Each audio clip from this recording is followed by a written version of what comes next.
এই যে দর্শক বন্ধুরা, আমার এই যে পিছনে দেখতে পাচ্ছেন যে এই বাড়িটি সেই জনপ্রিয় অভিনেতা এবং গরিবের ডাক্তার সেই এজাজ স্যারের একদম বাড়িতে এসেছি। সেই চলচ্চিত্র এবং নাটক অভিনেতা, কখনো সিনেমাতে কখনো টিভির মধ্যে আমরা কিন্তু ছোটোবেলার থেকে যার অভিনয় দেখেছি, আর হাসতে হাসতে কিন্তু লাড়ি ব্যথা হয়ে যায়। এত সুন্দর শক্তিবান একজন অভিনেতা, সে কিন্তু চলচ্চিত্র জাতীয় পুরস্কার পেয়েছেন, তার কিন্তু বাড়িতেই চলে আসছি। এই যে দেখতে পাচ্ছেন, তিনি বছরে 2বার আসেন। এই যে দেখুন এখানে ক্যাম্প, এই যে দেখুন, এই যে ডাক্তার শাহ মোহাম্মদ এজাজুল ইসলাম MBBS। এই যে দেখেন, তিনি কিন্তু এই বছরের 2 দিন, এই যে দেখুন এখানে লেখা রয়েছে, এখানে কিন্তু রুগী দেখেন। আর এই যে বল খেলা মাঠের মতন যে জায়গাটি, এটা পুরোটাই কিন্তু রুগীরা ভরপুর। সবাই কিন্তু এখানে জাম যখন অবস্থা, সিরিয়ালের রুগী দেখেন, কিন্তু সে খালি রুগী দেখেন, সে আবার উল্টা 1500, 2000, 3000 টাকা দেন ওষুধ কেনার জন্যে। এই যে দেখুন সেই মানুষটির, এই যে আমাদের প্রিয় ভালোবাসার মানুষ সেই এজাজ স্যারের, এই যে দেখুন এই সেই বাড়ি। চলুন ভিতরে যাই, দেখি ভিতরে আবার কি আছে। আসলে সে বলে নাকি এত পুরস্কার পেয়েছেন, আর চলচ্চিত্রের মধ্যে কেউ আছে কিনা আমার জানা নাই। এই যে দেখেন, আমি কিন্তু বলতে বলতে ভিতরে আসলাম। এই যে দেখেন, আমি শুনলাম এখানে নুরু ভাই দেখাশোনা করে, সে বলছে ঢাকাতে যেটা রাখার জায়গা হয়নি অবশিষ্টটা এখানে নিয়ে এসে দেখেন রেখেছেন। এই যে দেখেন, দেখেন এগুলো কিন্তু দেখেন, এই যে দেখেন এগুলো কিন্তু সব কিন্তু পুরস্কার, এগুলো সব পুরস্কার। এভাবে ভর্তি বাসা বাড়ি, ড্রেসিং, শোকেস, আলমারি সব ভর্তি। এই যে দেখুন, এই যে দেখেন, আমি যদি একটু বসে দেখাই, এই যে দেখেন এগুলো সব কিন্তু তার পুরস্কার। আর এই যে দেখুন, এটা কিন্তু বাবা মার ছবি। তার বাবা মা ছিল বলে নাকি তার মতন এক ভালো মানুষ, তার থেকে হয়েছে ডাক্তার এজাজুল ইসলাম। এবং এখন বর্তমান নতুন নতুন ডাক্তার হয়েছে, তার কিন্তু 2টা ছেলে 2টা মেয়ে, সবই কিন্তু ডাক্তার, MBBS ডাক্তার, পুরো ফ্যামিলি ডাক্তার।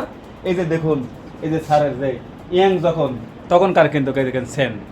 এই দেখেন হুমায়ুন আহমেদ স্যার, যার সাথে যার প্রেম সবচেয়ে বেশি, এই হুমায়ুন আহমেদ স্যারের হাত ধরে কিন্তু শ্রাবণ মেঘের দিন 1999 সালে এই শ্রাবণ মেঘের দিন সিনেমার মধ্য দিয়ে তিনি কিন্তু বড় পর্দাতে অভিনয় শুরু করেন। আমরা আগের থেকে আমরা টিভিতে দেখেছি ছোট পর্দায়, আর শ্রাবণ মেঘের দিন এই ছবি দিয়েই কিন্তু সে কিন্তু সিনেমাতে কিন্তু বলতে বলতে তিনি কিন্তু 28টা সিনেমা করেছেন, আর শত শত নয়, হয়তো বা হাজারের কোটায় তিনি নাটক করেছেন।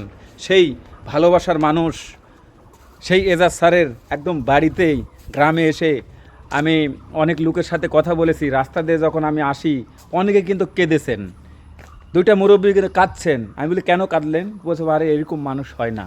তো আমি চলে আসছি সেই গাইবান্ধা জেলার সাদুল্লাপুর উপজেলার সেই রসুলপুর ইউনিয়ন এবং রসুলপুর গ্রাম। এই যে দেখুন বাড়ির এই সাইড, এই দেখুন ভিতরে যে আগিনার সাইড, এই যে দেখুন, এই যে দেখেন এই সেই। তো ভাইজান সর্বশেষ কবে দেখা হয়েছে? ওই এজাজ স্যার সর্বশেষ কবে দেখেছেন?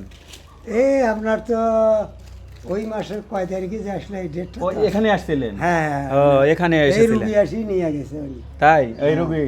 আচ্ছা গ্রাম আচ্ছা। আছে রুগী। আপনাদের বাড়ি আলা নাকি? ওই যে একটা মহিলা দেখলাম, সেও বলে গেছিল।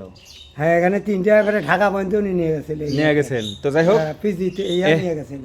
এই হচ্ছে মহাখালী। মহাখালী। এই যে দেখুন, এর হচ্ছে নুরু ভাই। আপনারা আসলেও কিন্তু তার সাথে দেখা খুব ভালো, মানে কি বলবো, যেমন ডাক্তার এজাজ সাহেব, তার যেমন আপনজন সবাই, তারা কিন্তু অত্যাধিক ভদ্র ভালো। আমি এখানে আসার পর খেলাম এবং আমাকে যথেষ্ট আপ্যায়ন করেছেন। এবং এই সেই বাড়ি, এই যে দেখুন এইটা বেড, এই যে শোকগুলো ড্রাইভারের জন্য থাকে। ড্রাইভারের জন্য। ওই কোন বন্ধু, ও এটা বিশাল লম্বা বাড়ি। ওই সাইডে দেখলে মনে হচ্ছে ছোট বাড়ি, কিন্তু দেখেন এই দেখেন লম্বা চলে গেছে বাড়ি পুরোটাই। এগুলো ড্রাইভার থাকেন, গাড়ির ড্রাইভার। হ্যাঁ, ওই যে গাড়ির ড্রাইভার যারা আসেন বা তার সফর সঙ্গী, তারা কিন্তু এই এগুলো থাকে। স্যারও আসে ওখানে থাকে যদি একটু তো যাই হোক, এই হচ্ছে এজাজুল ইসলামের একদম গ্রামের বাড়ি। একজন শক্তিবান অভিনেতা, 28টি সিনেমার অভিনেতা, শত শত নাটক। এমন কোনো বাংলাদেশের চ্যানেল নেই সেই চ্যানেলে আপনারা নাটক প্রচার হয় না এই স্যারের।